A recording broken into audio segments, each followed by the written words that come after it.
Rasulullah ﷺ actually feared, more than anything else, a person reading the Quran out of context. So if even the Quran can be read out of context, what about the ahadith of the Prophet ﷺ and the sayings of the ulama who are not as careful as divine revelation can be? If even divine revelation in its wording and meaning can be taken out of context and can be used for a dangerous purpose, then what about studying hadith? And so there are multiple ahadith that come in regards to this. So for example, the hadith of the 72 sects. The Prophet ﷺ mentioned the ummah dividing into 72 sects. Okay, well, are the sects, first of all, is when the Prophet ﷺ says 72 sects, is the Prophet ﷺ literally saying 72? Or is as-sab'een في اللغة العربية الكثرة تعني الكثرة, right? Does it mean abundance? Does 72 mean abundance? Did the Prophet ﷺ really mean 72?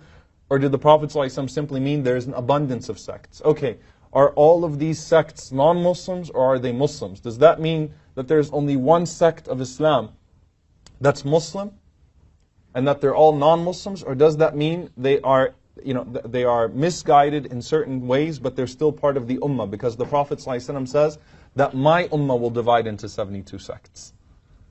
So does that mean that we start to say anyone that's not upon this truth, the way that we understand it to be the truth, is in hellfire eternally, is a non-Muslim? How do we understand all these things? It's extremely dangerous for a person to just go and read it. Also, in understanding some of the very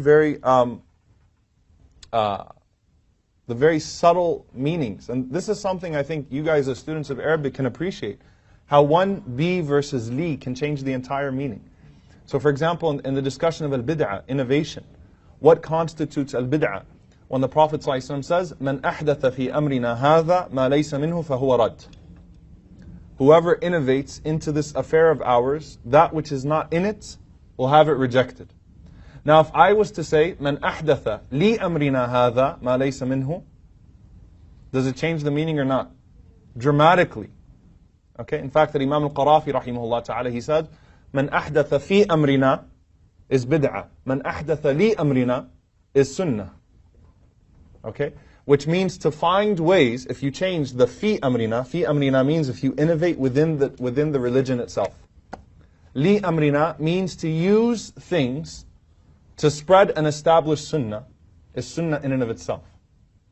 Remember we talked about fath al-dhara'i', opening the ways to a sunnah.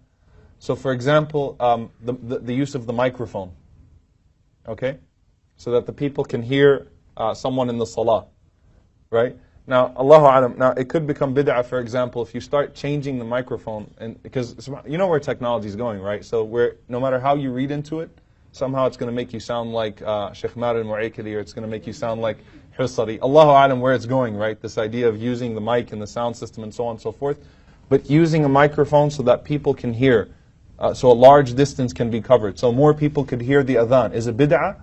No, not only would it not be bid'ah, on the basis of that understanding, it would actually be something that's beloved. You're allowing more people to live the sunnah. You're allowing more people to understand the sunnah and to take from it. Also, sometimes there's a hadith. So for example, those of you that are in the Sahih al-Bukhari class in Valley Ranch Masjid, we mentioned Raddu salam, responding with a salam to someone who's not Muslim. The hukm of it, the ruling of it. The Prophet ﷺ said that if someone from the Christians and the Jews says salam to you, then you should say wa alaykum, and upon you. However, the vast majority of scholars say if a Christian or a Jew says assalamu alaykum to you, you should say wa alaykum as-salam. How is it that they rejected a clear hadith? All right, the context of it, that back then Bani Qurayza and Banu Nadir and Banu Qaynuqa and so on and so forth, they used to say to the Prophet ﷺ, assalamu alaykum. Sam obviously is not salam. Sam would be, wishing death and sickness and curse upon a person. But they'd say it really, really fast, so you couldn't understand if they were saying assam or as-salam. Are they wishing death on you or are they wishing peace on you? So the Prophet ﷺ said, respond with wa alaykum. However, the vast majority of the ulama, of the scholars, they said to respond wa alaykum as-salam if you can hear them say assalamu alaykum.